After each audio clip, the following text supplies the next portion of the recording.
Hoy tenemos con nosotras a un activista palestino con una voz firme y crítica durante el intento de genocidio contra el pueblo palestino. Una voz que ha sido súper importante para mí, le he seguido muchísimo. Hoy tenemos con nosotras, y volvemos a hablar de Palestina, a Taher Ali. ¿Lo he dicho bien? Perfectamente. ¿Cómo estás? Bien, a gusto estar aquí. Me alegro. Me decías que después del alto al fuego estás más tranquilo, ¿un poco? Sí, a pesar de las múltiples violaciones que ha habido y los asesinatos que siguen pasando día a día, bueno, pues parece que la matanza es más agoteo, que es un poco a lo que el colonialismo nos quiere tener acostumbrados, sobre todo en el exterior, y bueno, la situación es un poquito de una angustia menos intensa, diría. Respiras un poco más. Sí. ¿Cómo está tu familia? Muy mal, como todos en Gaza, muy mal. Bueno, incluso algunos peor, porque la mía por lo menos tiene tiendas de campaña sobre la que protegerse de las lluvias y el sol. Otros están bajo el sol y las estrellas. ¿Qué noticias tienes de allí? ¿Cómo están viviendo esto del alto al fuego? Bueno, pues con esa relativa calma. Sigue habiendo bastantes asesinatos, francotiradores, estos últimos días directamente ya bombardeos, pero bueno, digamos que hay una relativa estabilidad, que entra algo de ayuda humanitaria, más o menos se puede comer, más o menos se puede beber, y bueno, pues la situación evidentemente pues es de bastante mejora, ¿no? Dentro de la atroz situación, que ya era una atroz situación el 6 de octubre de 2023 y antes, ¿no? Pero bueno, cuando aflojan un poquito y de repente puedes respirar más, pues se nota. ¿Hablas asiduamente con tu familia? Tenemos un grupo de WhatsApp, entonces me entero, pero la verdad que la comunicación directa me cuesta, me faltan palabras. Ya. ¿Qué hay en la calle? ¿Qué se dice allí en la calle? ¿Y cómo están los ánimos en general? ¿O cómo te llega a ti esa información? ¿O cómo lo vives? ¿Cómo lo sientes? El pueblo palestino lo vive como una victoria, y así lo vivimos nosotros. La ocupación no ha cumplido ninguno de los objetivos, no ha conseguido echar al pueblo palestino de la Franja de Gaza, por mucho que ahora la gente se asusta con lo que está diciendo Trump, que está diciendo por lo mismo que se lleva intentando practicar desde hace ya mucho tiempo, pero no lo han conseguido. No han conseguido derrotar a la resistencia, que está mostrando bastantes síntomas de buena salud, y solo están pudiendo liberar a sus rehenes soltando a los nuestros, y eso es lo que le hace una victoria, y así se siente. Por lo demás, a pesar de todo lo horrible, la gente sigue con sus vidas. Es increíble cómo la gente se sigue casando, sigue teniendo hijos, la gente presenta sus tesis doctorales, acude a trabajar a los centros sanitarios, da clases en la arena de la playa a los niños y a las niñas, sigue la vida. Hay algo del intento de exterminio contra el pueblo gitano en la Alemania nazi que me deja alucinada. Y es que dentro de los campos de exterminio nacieron más de 328 niños y niñas que no iban embarazadas estando allí. Eso es un ejercicio de supervivencia y de resistencia. Y creo que el pueblo palestino lo sabe bien. Creo que hay gente que durante todo este intento de genocidio se han escuchado muchísimas cosas, ¿no? Pero yo he escuchado a gente que de verdad sí que decía que era un genocidio y sí que lo vivía allí y sí que iba a las manis, que luego decían, pero ¿cómo sobreviven? Y eso es lo que te quiero preguntar, ¿cómo sobrevive? Bueno, yo al fin y al cabo he nacido en el exilio, he tenido una vida cómoda, y a veces también me lo pregunto, ¿no?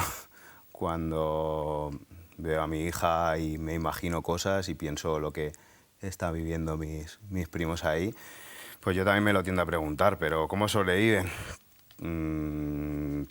Porque vivir es un acto de resistencia. Cada acción que tú hagas en la vida, cada decisión que tomas en no rendirte ya es resistir. Se resiste con las armas y se resiste, como has dicho, teniendo hijos, y se resiste dando clases, aprendiendo y enseñando al mundo qué es lo que está ocurriendo. Qué bonito, sí que lo pienso así, ¿eh? De verdad creo que lo pienso, que es un ejercicio de resistencia. Creo que todos y todas, y lo dice mucho mi primo Elios Fernández, a quien tenemos en común, siempre dice que el pueblo palestino nos ha dado una lección y nos sigue dando una lección a todos los pueblos y a toda la gente que tenemos una identidad disidente o una manera de ver la vida diferente. ¿Cuál es esa lección? Creo que la lección es precisamente que si no te rindes, se pueden seguir haciendo las cosas, ¿no? Que esa idea que tenemos inoculada de que está todo controlado, de alguna forma todo está decidido, que los pueblos, que las personas explotadas y oprimidas somos un poco marionetas en manos de gente que lo decide todo, ¿no? Que parece que incluso cuando ha habido experiencias de emancipación es porque los poderosos lo han decidido y de alguna forma es el mensaje de que nada se puede cambiar, ¿no? Y el pueblo palestino, yo creo que lo que demuestra continuamente es que sí, que te puedes resistir a ese impulso atroz, a esa apisonadora de la occidentalización, esa apisonadora del capitalismo y del imperialismo, lo puedes frenar hasta que la apisonadora se acaba rompiendo. Qué buena lección. Y yo creo que eso también es la condena que tiene el pueblo palestino, el hecho de el mal ejemplo que puede dar al resto de personas oprimidas de la tierra, pensar que un pueblo que durante un siglo ha resistido, luego de repente coja y obtenga la victoria. En el último programa que hicimos, Moja Jerou, que era un periodista que es un periodista que invitamos a este programa sobre Palestina, dijo una frase con la que terminamos, que fue: cuando Palestina venza. Y entonces, cuando Palestina venza, decía Jaldía, pues iré a recorrer Palestina, a comer la comida de allí, a tal, ¿no? Esto decía Jaldía. Pero cuando Palestina venza, lo decíamos cuando todavía estaba el fuego en marcha. ¿Tú qué dirías que cuando Palestina venza? Me encantaría ir con mi hija, me encantaría volver a los sitios donde están los recuerdos que en realidad ya no existen, ¿no? Nada de lo que yo recuerdo existe en Gaza porque ya son todo escombros, pero bueno, me gustaría ir ahí y sobre todo tengo la idea de que cuando Palestina venza aún estará empezando la revolución, las cosas que conllevaría la victoria de Palestina, simplemente con que 14 millones de palestinos y palestinas nos juntáramos ahí, teniendo en cuenta que la mayor parte de la gente es refugiada, que no tiene ni un cachito de tierra y tenemos que recuperar. Eso, como mínimo, sería una revolución a lo cubano, necesariamente. Total. ¿Crees que la ola de solidaridad en todo el mundo, que ha sido mucha... podemos también hablar de lo malo, ¿eh? Hablamos también de lo malo si quieres, pero ¿ha marcado la diferencia? Yo creo que sí, ha sido muy importante. Y creo que eso se ha visto en muchos aspectos, ¿no? Por ejemplo, yo creo que las reacciones que ha habido en el Estado español han conseguido frenar varias veces el intento de participación del gobierno más progresista de la historia en la flota de castigo contra Yemen, ¿no? Como, no recuerdo ahora, pero como en 2 o 3 ocasiones tuvieron que retractarse y decir que no se iba a acudir ahí, ¿no? Sigue habiendo colaboracionismo con el genocidio, pero cada vez que suena un poco, gracias al trabajo de colectivos y de periodistas, pues de repente tienen que hacer un feo al amigo israelí. Yo creo que la gran respuesta que ha habido en el mundo ha facilitado que se le intente poner un poquito de coto a Israel, y creo que también el hecho de que toda la presión popular no haya sido tampoco capaz de evitar un genocidio también ha dado muchas lecciones sobre cómo tiene que ser la resistencia y el apoyo a la resistencia.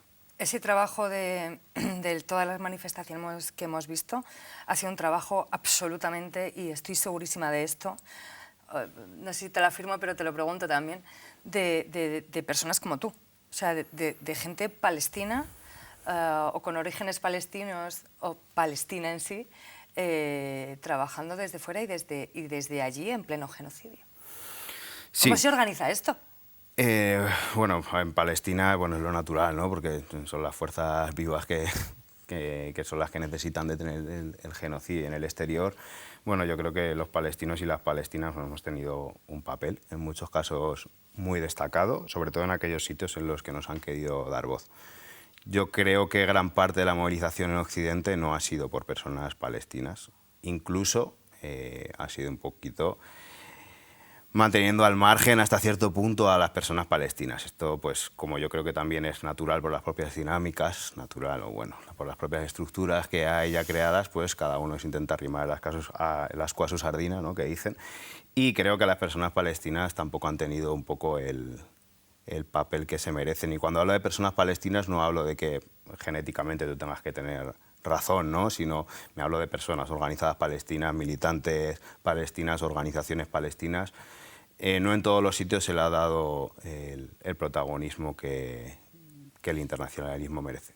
¿Crees que ha sido un poco como pobrecitos, vamos a ayudarles a hacer esto, ¿no? Siempre hay ese pobrecito. Sí, yo creo que ha habido mucho de eso. Y luego también pobrecitos, como lo hagan ellos, lo van a hacer mal. No saben lo que hay que hacer para ganarse a la gente, este tipo de cosas. Ya. Racismo absoluto, puro. Sí, y duro. total. O sea, hay algo que sigue en pie en la calle, y lo veíamos en los otros programas que hemos hecho cuando Cristina Moyano se ha ido a la calle, y es que la gente aún hoy sigue hablando de un conflicto o una guerra entre Hamás o entre el pueblo palestino e Israel. Y este relato que me encuentro cada día, o sea, que me tengo que pelear con la gente en la calle, hasta límites de chillarlos y tal, ¿no? Que te he contado la anécdota de esta gente valenciana que me encuentro todo el rato, de Recortes Cero, no sé de quiénes son. ¿Por qué esto? ¿Por qué, o sea, no podemos contra los medios de comunicación? ¿O de quién es la responsabilidad de este relato totalmente confundido? Por un lado, personas que no tengan pues, un cierto bagaje militante y que tengan esa tendencia a influirse por los medios de comunicación, pues por muchas evidencias que haya, más o menos siempre se les puede acabar reconduciendo, ¿eh? Digo las que tengan esa sensibilidad porque yo conozco a gente que se define a sí misma como muy ignorante, pero la propia intuición que le da el ser una persona oprimida sabe perfectamente cómo colocar las cosas y nunca se anda con estas tonterías, ¿no?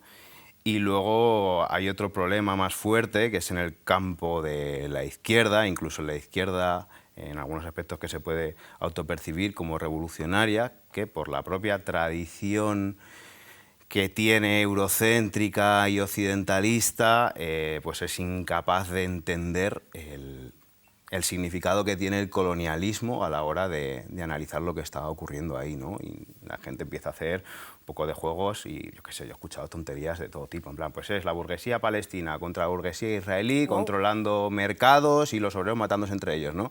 Como una definición súper básica y limitada de lo que podrían ser, pues yo qué sé, los conflictos en Europa, dentro de Europa, o históricos que ha habido y cosas así, ¿no? No entender realmente cómo afecta la colonización.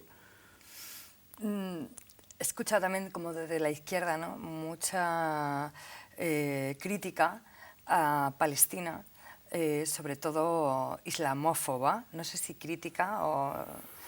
Esto no es crítica, es racismo, es islamofobia pura y dura, ¿no?, por su propio conflicto con el catolicismo de aquí. Total, yo creo que esa forma de odio al colonizado, en el caso de Palestina, pues viene revestido de que mayoritariamente somos musulmanas y musulmanes, efectivamente. Yo creo que hay mucho de eso. ¿Cómo hacemos entender a la izquierda esto, de la islamofobia y tal, cuando... Yo me he encontrado, de hecho, con que me digan, por ejemplo, a la hora de apoyar a la resistencia palestina, que no se podía apoyar a un grupo armado por las consecuencias que podía tener, que claro, pues, aunque no pensemos que sean terroristas, pues el contexto social que hay.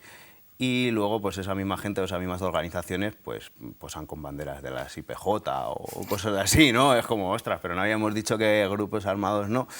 Bueno, pues evidentemente sí, ahí está la cuestión de de la islamofobia, y yo creo que es muy difícil explicarles que no hay que ser islamófobo, más bien pues hay que explicarles que lo son y ya pues que lo gestionen con honestidad, y los que son aliados y aliadas de verdad lo hacen. Sí, y explicarles también la cuestión de responder a la violencia con violencia.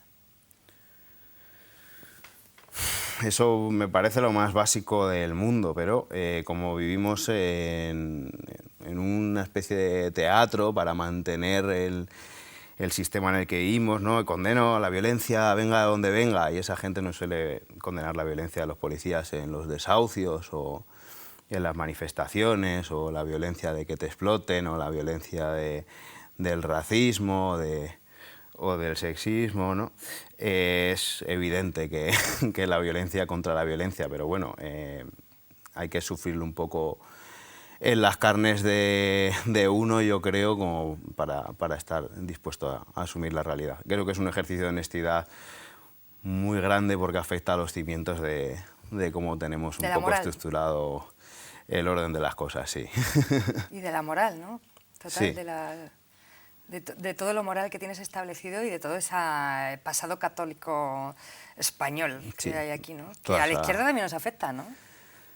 Sí, sí, bueno, totalmente. Ya no sé si es el catolicismo o el protestantismo o las evoluciones que hemos tenido, pero sí, por supuesto, incluso en las posiciones laicas o ateas que se presumen y que se abanderan precisamente contra la clase trabajadora extranjera, pues es el cristianismo 2.0 acentuado de otra forma, ¿no? Quizá ya no es nuestra religión verdadera y desarrollada contra la vuestra, que es la bárbara, o sí lo es, lo que pasa es que ahora es el laicismo republicano, ¿no? Y te voy a oprimir, voy a ridiculizar tus costumbres, te voy a prohibir que te desarrolles dentro de tu propia identidad, pero en nombre del progreso. Totalmente, de acuerdo. Se habla mucho de Gaza, pero ¿qué pasa en los territorios ocupados por Israel, que son palestinos, como por ejemplo Cisjordania? ¿Qué está pasando allí ahora después del alto al fuego? Pues voy a hablar antes de los palestinos que viven en la Palestina del 48, que son los palestinos que tienen ciudadanía israelí, que viven bajo un régimen de apartheid también, y de ellos no se habla, que están bajo una cincuentena de leyes raciales que les impiden desarrollarse como personas normales, acceder a la propiedad, acceder a ciertos trabajos, y que están bajo un régimen de represión brutal que no les permiten expresarse ni organizarse en partidos políticos, siempre que no rindan sumisión a Israel. Y luego está los palestinos y las palestinas de Cisjordania, que viven pues una ocupación que cada vez se parece más a la de Gaza, ¿no? Antes se decía que era diferente porque en Gaza, cuando íbamos ahí, no veías a los soldados, normalmente bombardeaban, pero la ocupación era más un sitio, un bloqueo, ¿no? Pero en Cisjordania, pues ir de casa al trabajo, pues ya tenías que pasar 5 checkpoints, ya estabas expuesto a los caprichos de un soldado de 18 años que está haciendo ahí la mili, según cómo se le cruce el cable, para ir a un hospital, para todo tipo de cosas, y en ese sentido pues la vida es bastante difícil, ¿no? Cómo se van construyendo colonias alrededor de tu pueblo, luego de repente unen esas colonias con una carretera o con un tren de CAF, los trenes vascos marca genocidio, y pues tú ya no te puedes mover libremente, o pasas por uno de los caminos para la raza inferior porque no puedes usar las carreteras de la raza superior, y pues los colonos te tiran piedras, o bueno, ya hoy en día ya con los vídeos pues ya directamente como invaden tu casa, cómo te echan, cómo cometen todo tipo de atrocidades, sin que eso dificulte el día a día del occidente civilizado y su autopercepción. Qué fuerte. Sí, sí, yo veía los vídeos estos de TikTok de gente israelí riéndose de la gente palestina, que era como bastante, no sé, como cruel o sea, la crueldad llevada a la máxima expresión y con toda la impunidad del mundo, ¿no? Criticas esto de los dos estados, que tan se ha puesto de moda, pero yo te quiero preguntar algo más, para que más te mojes, y es la gente que somos un poco anarcas, o un poquito, como la solución de un Estado palestino, esta es una solución, y cómo se haría, o qué solución ves en el que Palestina se quede con sus tierras y con su tierra, con su mar y con su río. La liberación de Palestina pasa pues por apoyar la resistencia todo el tiempo posible hasta que se pueda producir el retorno, que 14 millones de palestinos y palestinas podamos ir ahí y tengamos más la capacidad de acabar con todas las estructuras coloniales y las estructuras de opresión. Muchas veces se nos acusa, cuando ponemos esta teoría de un solo Estado o una Palestina libre del río al mar, me gusta más también, se nos acusa como una forma de proyección de querer hacer pues, algún tipo de genocidio contra los colonos, ¿no? Un poco pues como es lo que nosotros hacemos, pues me imagino que vosotros haréis lo mismo. Y en realidad lo que decimos siempre es que ser colono no es una cuestión genética, ser colono no es un pecado original, ser colono es una decisión política que tú tomas día a día, incluso aunque seas de los israelíes que quieren la paz, esto que a los periodistas les gustan tanto, las historias de Romeo y Julieta, de se manifiesta junto con su amigo palestino y bla, bla. Si luego de ir a una mani porque no maten a más niños palestinos, te montas en tu Prius y te vas a vivir a una colonia donde tú tienes tu trabajo a costa del expolio del pueblo nativo, pues sigues siendo un colono. Pero tú puedes decidir dejar de serlo, tú puedes rebajarte, desvestirte de tus privilegios hasta el nivel del pueblo nativo que vive ahí, de los que son tus vecinos o deberían serlo, y puedes vivir de otra manera, y de esa forma realmente se puede vivir en una Palestina libre desde el río al mar.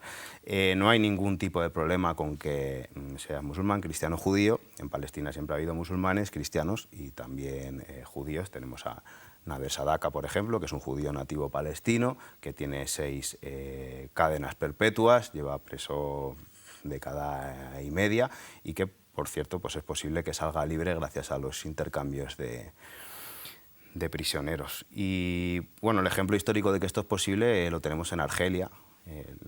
El Frente de Liberación Nacional no venció a la República Francesa militarmente, no venció a una potencia nuclear.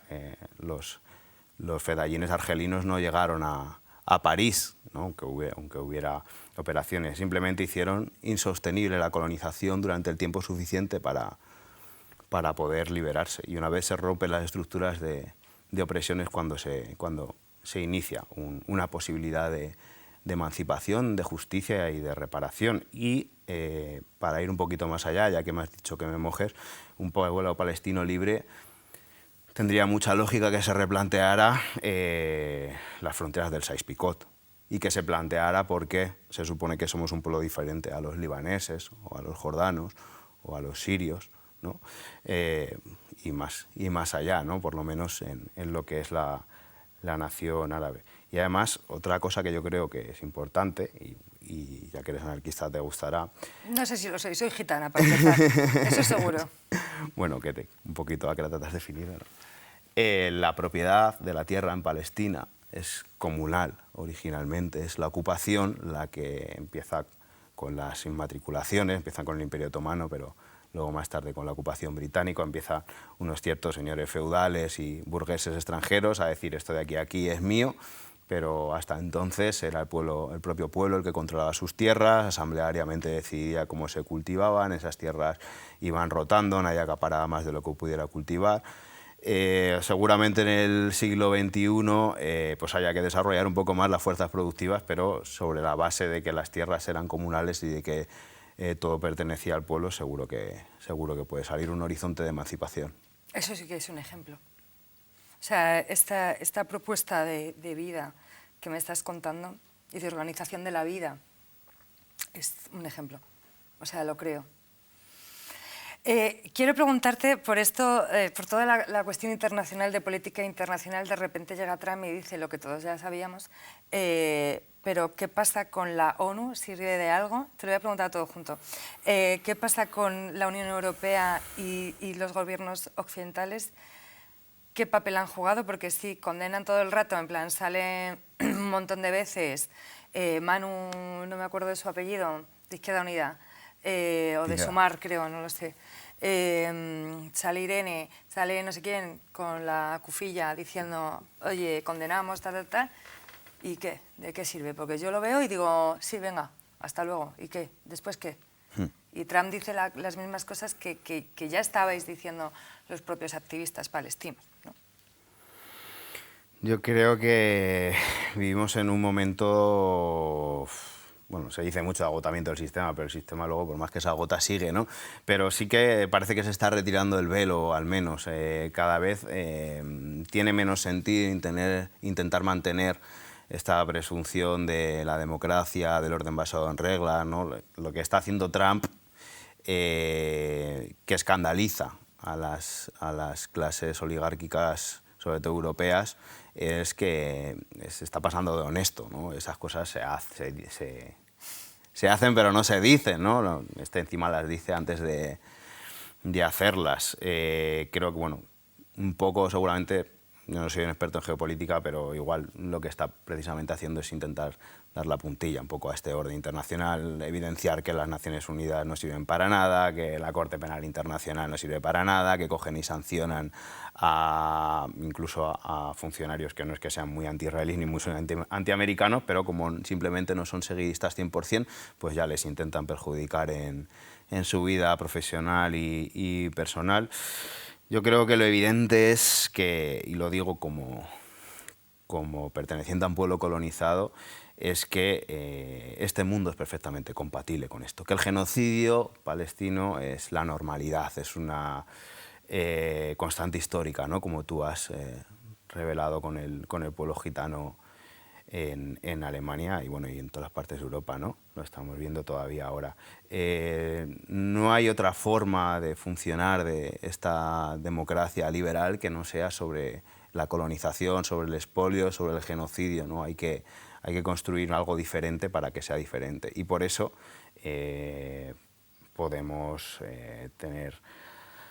apoyarnos en compañeros y en compañeras que tengan una visión pues más o menos reformista, que seguramente que puedan dar balones de oxígeno a la causa palestina en un momento dado, pero la solución no pasa por la reforma y esto no es pegar un tiro al aire ni hablar en un plano romántico, ¿no? O sea, la revolución se va a dar, se está dando, lo estamos viendo en Palestina, lo estamos viendo en el Sahel, lo vamos a ver seguramente pronto con más fuerza en Latinoamérica, porque parece que la doctrina Monroe vuelve con más fuerza.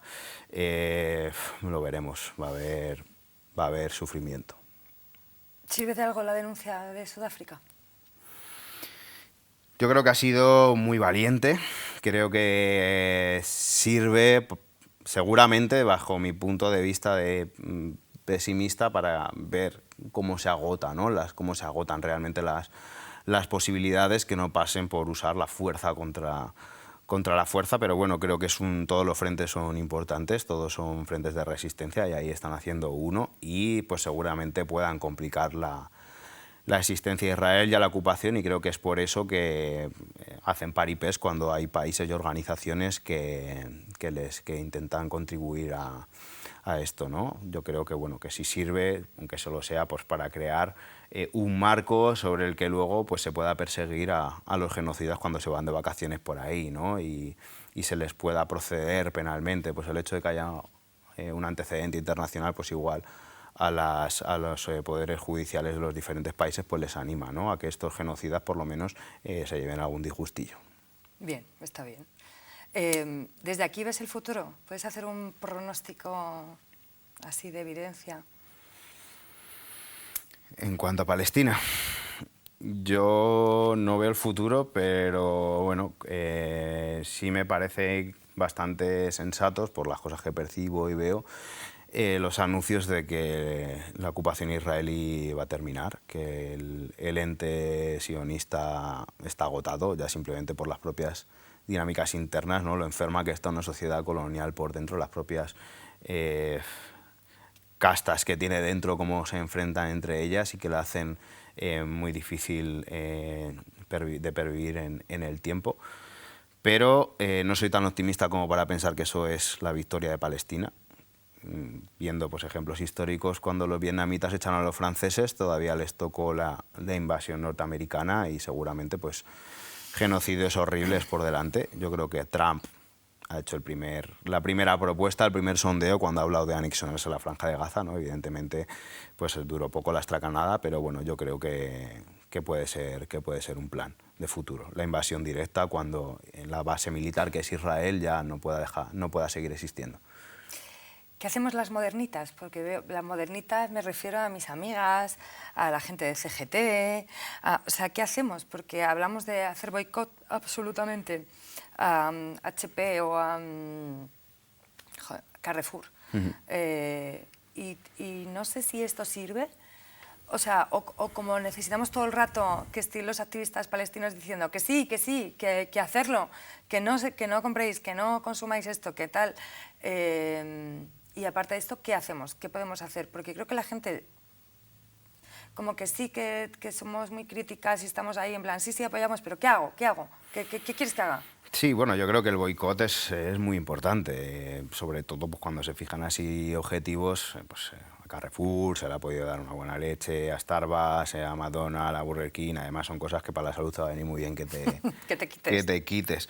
Yo creo que está muy bien, también no solo como consumidores, ¿no? En los ámbitos en los que nos movemos, en la universidad, pues que se rompa todo tipo de acuerdo, dentro de las empresas, pues como no son democráticas precisamente, pues es un poquito más complicado, pero a lo mejor organizado sindicalmente en una administración pública, pues sí que se puede conseguir algo más con respecto a eso. Creo que es muy importante pues, hablar de Palestina, la movilización, el organizar charlas, organizar debates, bueno, por lo que estamos haciendo aquí hoy. Creo que es importante también en nuestro entorno asumir como personas occidentales a las que las pueden mirar como locas el riesgo de normalizar la resistencia palestina. Creo que ya va siendo hora de empezar a hablar de apoyar a la resistencia palestina, de apoyar el derecho al retorno, de que el derecho al retorno es a nuestros lugares de origen. Yo soy de Gaza y a Gaza, en principio, pues el retorno parece más evidente, pero mi mejor amiga es de Jaffa y ella tiene derecho a volver a Jaffa y ahora lo llaman Tel Aviv, pero incluso las Naciones Unidas, que si no lo dijera me daría igual, pero lo dicen, tiene derecho a retornar a Jaffa y eso se puede luchar por ello por todos los medios necesarios, incluida la lucha armada, como dice la resolución 3070 de las Naciones Unidas. Gracias, Taher, por venir. Me alegro muchísimo de conocerte. Creo que es un orgullo para todas nosotras que estés aquí en este sofá con nosotras hablando. Te deseamos y te deseo en especial una Palestina libre desde el río hasta el mar siempre. Y nosotras nos vemos la semana que viene, el domingo, dentro de nada.